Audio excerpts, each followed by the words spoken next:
Hello বন্ধুরা, কেমন আছেন সবাই? তো বন্ধুরা, এটা ছিল আমাদের বাড়ির একটা ভিডিও। তো এই যে আমার ভাই বাজার থেকে বড় বড় দুটো মুরগি নিয়ে এসেছিল, আর সেই মুরগি দুটো এনে সেই কেটেছিল। কারণ আমার ভাই খুব ভালো মুরগি কাটতে পারে।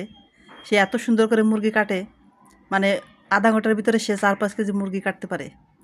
এই মুরগি দুটোর ওজন ছিল 2.5 কেজি করে এক একটা, প্রায় 5 কেজির মতো মাংস সে আধা ঘন্টার ভিতরে কেটে ফেলেছে। তারপর আমি রান্না বসিয়ে দিয়েছি। আর রান্নার দায়িত্বটা সেদিন আমার উপরে পড়েছিল। মা বলেছিল যে তোমরা রান্না করে খাও, তাই এই যে আমি রান্না করেছি। এর আগে একদিন দিদি রান্না করেছিল হাঁসের মাংস, তাই এই যে বিরিয়ানি রান্না করার দিন আমি রান্না করেছিলাম। তো এই যে রান্না কমপ্লিট হয়ে গিয়েছে, এরপরে খাবার দিয়ে দিয়েছি তাদের।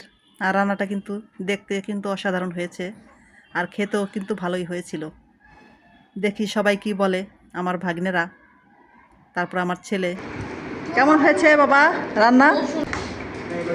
হুম হুম খাওয়া দেখে বুঝতে হবে ভাই কেমন হয়েছে রান্না।